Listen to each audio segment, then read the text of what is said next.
Hello friend, welcome to my channel UP board CBSE board. So friend, आज की इस video में हम बात करेंगे आव्यू के जो है मोस्ट इम्पॉर्टेंट क्वेश्चन है जो कि आपके पेपर में पूछे जाएंगे। हो सकता है, ये हम गारंटी के साथ तो कहेंगे नहीं, लेकिन हाँ, एक्सपेक्टेड क्वेश्चन जो कि आपके पेपर में पूछे जा सकते हैं, ठीक है, वो मैं करा रहा हूँ चैप्टर वाइज। और इससे पहले मैंने इनवर्स ट्रिग्नोमेट्री का वीडियो बना दिया है, तो आप जा करके उसको भी देख लीजिएगा। आ रहा है बात समझ में? तो चलिए हम लोग बिना देर किए हुए स्टार्ट करते हैं। और वीडियो को अंत तक देखिएगा, कोशिश करिएगा पहले आप खुद से करें, उसके बाद जो है मेरे वीडियो को पॉज करके पहले कर लीजिएगा, उसके बाद वीडियो को प्ले करके देखिएगा। आ रहा है बात समझ में?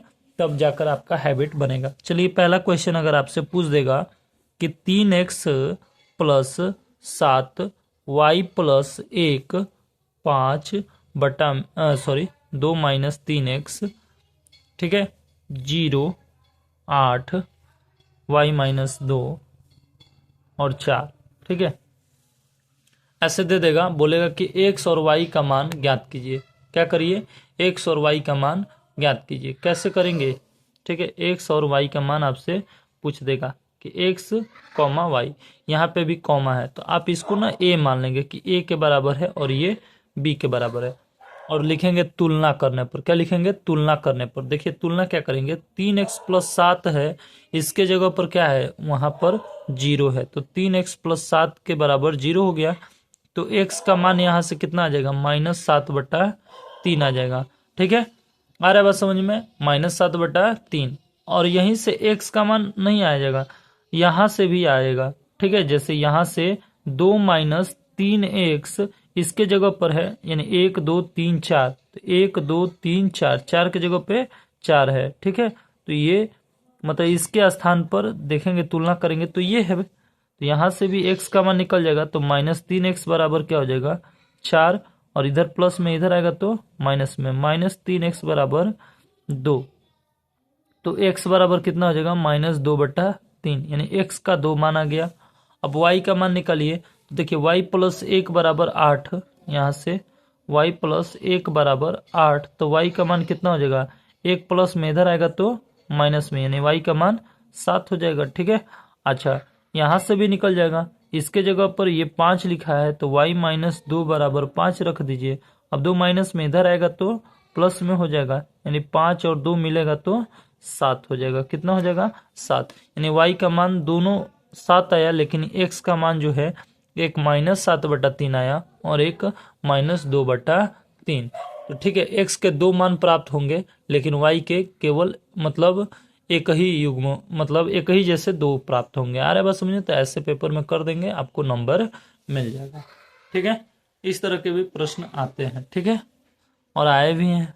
ठीक है, अगर आपसे बोल देगा कि यदि a बराबर cos अल्फा, ठीक है, -sin अल्फा, ठीक, फिर sin अल्फा और cos अल्फा, ठीक है, दे देगा और बोलेगा ना, तथा a+a' बराबर i हो तो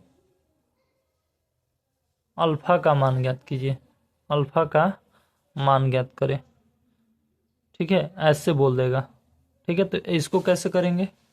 देखिए, सबसे पहले a का मान तो यही दिया है, a' दिया हुआ है। a' का मतलब क्या होता है कि इसको पलट करके लिखिए, रो वाले को कॉलम में बदलिए, यानी पंक्ति को स्तंभ में, स्तंभ को पंक्ति में। देखिए a के जगह पर ये रख दीजिए, cos alpha -sin alpha, sin alpha cos alpha, ठीक, प्लस a' के जगह पर इसको पलट करके लिख दीजिए, cos अल्फा, ये -sin अल्फा, फिर sin अल्फा, ये क्या हो जाएगा? cos अल्फा, बराबर में i का मतलब क्या है? देखिए यहाँ पर m इंटू n जो है, यानी कि इनका वो कितना है?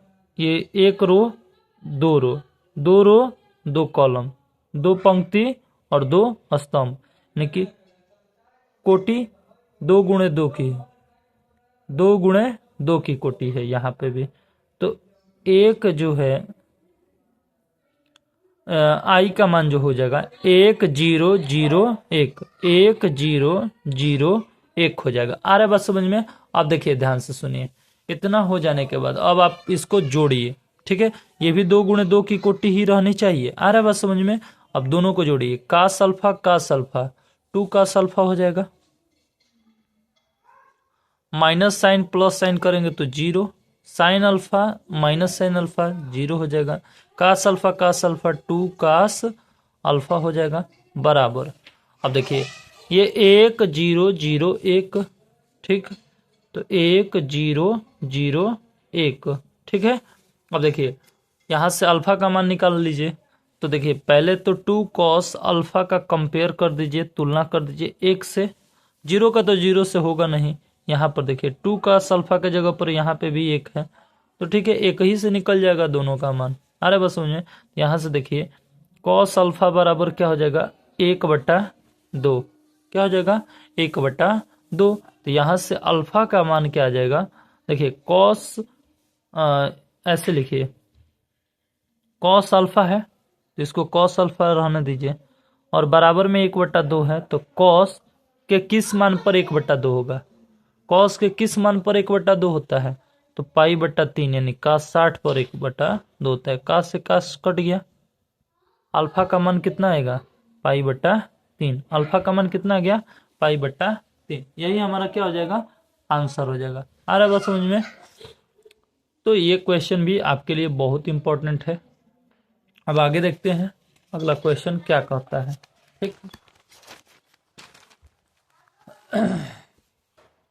देखिए अगर अगला क्वेश्चन अगर आपसे पूछ देगा, ठीक है, कि अगर a बराबर 1 0 0 -1 है, तथा b बराबर जो है वो आपको दे देगा 0 1 1 0, तो ए बी है। अगर ऐसे पूछ देगा आपको, मतलब ए बी का गुणा पूछ देगा, यानी ए बी का गुणा करिए, तो ए बी का गुणा करेंगे तो ए का बी में गुणा होगा, ठीक है। तो 1 0, ठीक, 0 -1 गुणे लिखेंगे, फिर 0 1 1 0 0 1 1 0। अब गुणा करिए तो ए बी का मान कैसे निकलेगा, फर्स्ट रो फर्स्ट कॉलम, ठीक है, फर्स्ट रो फर्स्ट कॉलम। तो फर्स्ट रो फर्स्ट कॉलम कहने का मतलब पहला पंक्ति पहला स्तंभ, 1 × 0 प्लस 0 × 1, फिर first row first second column, तो 1 × 1 प्लस 0 × 0, ये आता है ना करने। अब देखिए 0 × 0 हो जाएगा, -1 × 1 हो जाएगा, ठीक। अब देखिए वही 0 × 1 हो जाएगा, और प्लस -1 × 0 हो जाएगा, ठीक। तो यहाँ से ए बी का मान कितना निकल के आएगा, ये 0 हो जाएगा और ये भी 0 हो जाएगा, यानी कि 0 हो गया, और यहाँ से 1 हो जाएगा ये, और ये क्या हो जाएगा 0 हो गया, ये -1 हो जाएगा, और ये 0 हो जाएगा, ये -0, तो ये भी तो 0 ही हो जाएगा, यानी कि ए बी का हमारा निकल गया मान 0 1 -1 और 0। तो ये भी आपका इम्पोर्टेंट क्वेश्चन है, ठीक है। अभी छोटा छोटा क्वेश्चन हो रहा है, ये पहली वीडियो है आईवीयू की, और इसके बाद दूसरी वीडियो आएगी, ठीक है। अरे बस समझ में, तो उसमें थोड़ा बड़ा क्वेश्चन कराएंगे, ठीक है। अभी फिलहाल बेसिक से हम ले चल रहे हैं, ठीक है। और बेसिक से क्या, ये इम्पोर्टेंट है तो है, ठीक। अब आगे देखते हैं। अगर आपसे बोल देगा कि यदि ए बराबर, ठीक है, 2 4 3 2, ठीक, तथा बी बराबर 1 3 -2 5, तो बी ए बताइए। अगर आपसे ऐसे पूछ देगा बी × ए, यानी ज्ञात करें, मतलब कि इसका मान बताना है, बी × ए का मान, यानी कि उलट के पूछ रहा है आपसे, यानी पहले बी लिखिए बाद में ए लिखिए। तो बी का मान लिखिए 1 -2 3 और 5। ए का मान रखिए, ए का मान क्या है, इंटू में करिए, 2 3 4 2। फर्स्ट रो फर्स्ट कॉलम, इसको अभी बताया मैंने, फर्स्ट रो फर्स्ट कॉलम, तो 1 का 2 में गुणा हो जाएगा, प्लस 3 गुणे 3, 3 गुणे 3। ठीक, वैसे फर्स्ट रो सेकंड कॉलम, तो 1 गुणे 4 प्लस 3 गुणे 2। रो मतलब पंक्ति, पहला रो पहला स्तंभ, सॉरी पहला पंक्ति पहला स्तंभ, पहला पंक्ति दूसरा स्तंभ, फिर दूसरा पंक्ति पहला स्तंभ, तो -2 गुणे 3 प्लस क्या हो जाएगा, 5 गुणे 3 हो जाएगा। ठीक, गड़बड़ हो गया ना, -2 गुणे 2 9, फिर 5 गुणे 3। ठीक, अब देखिए यहां पर -2 गुणे 4 प्लस 5 गुणे 2। अब देखिए यहां पर हल करेंगे इसको, तो हमारा BA का मान निकलेगा क्या, देखिए 2 और तितरी का 9, 9 और 2 जोड़ेंगे तो कितना हो जाएगा, 11। 4 एकम 4 और 3 दूनी 6 व 4 10 हो जाएगा। ठीक है, 2 दूनी का 4 हो जाएगा और पंक्ति 15, तो यानी 11 हो जाएगा। 2 चौका 8, 5 दूनी का 10, यानी कि ये 2 हो जाएगा, यानी कि ये हमारा BA का मान आ गया। आ रहा है बस समझ में। तो ये भी इंपॉर्टेंट क्वेश्चन है। ठीक है, थोड़ा सा गुणा गणित करने में थोड़ा सा टाइम लगता है, मानते हैं, लेकिन ये इंपॉर्टेंट है, आपका 2 नंबर या 1 नंबर का आपका ये प्रश्न है। ठीक, तो देखिए अगर मान लीजिए 2-2 नंबर का है, अगर ये प्रश्न छूटता है आपसे, तो समझिए अगर 5 क्वेश्चन इस टाइप का होगा, मान लेते हैं इस चैप्टर का नहीं और भी सभी 13 चैप्टर है, 13 चैप्टर से 2-2 नंबर का रहेगा, तो 26 नंबर का आपका छूट जाएगा। तो इसलिए बेसिक का भी ध्यान देना जरूरी है। ठीक है, अब आगे देखते हैं अगला क्वेश्चन। जैसे अगर आपसे बोल देगा कि छोटा सा एक क्वेश्चन हम लेते हैं कि अगर A बराबर दे देगा -1 2 3 4, ठीक, और B बराबर 5 6।